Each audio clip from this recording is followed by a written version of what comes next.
You were talking there about insulin levels and how there's a link between your insulin levels and your chances of getting cancer. Sugar, glucose, inflammation. Bad. Yeah, I mean, look, if you want to take like the three things you should, if you really care about your health, don't smoke, right? That's kind of obvious. I think everybody knows that. Get some exercise. I don't think you need me to tell you that, right?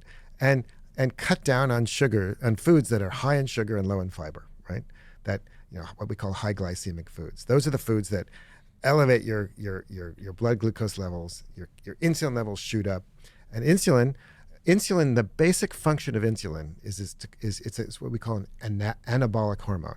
Its job is to store energy. Right?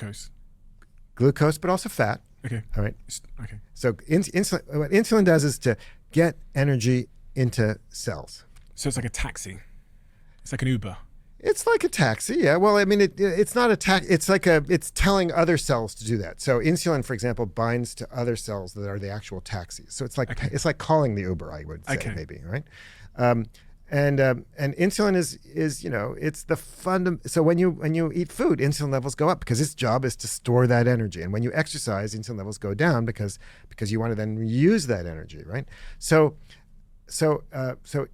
when cells get more energy, they're more prone to going out of control, basically. And inflammation is caused by you store so much fat in your cells that those fat cells start to swell. And when those start to swell, like anything, right, they start to rupture, they get damaged. And that damage attracts the immune system, and the immune system gets turned on, and that causes inflammation. So too much adiposity, too much fat, over-swollen fat cells is a primary cause of systemic inflammation.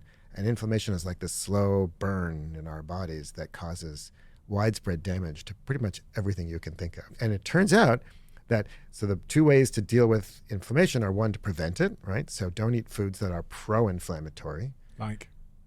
Anything with a lot of sugar, basically, right? I mean, the sugar is highly inflammatory, or trans fats are highly inflammatory.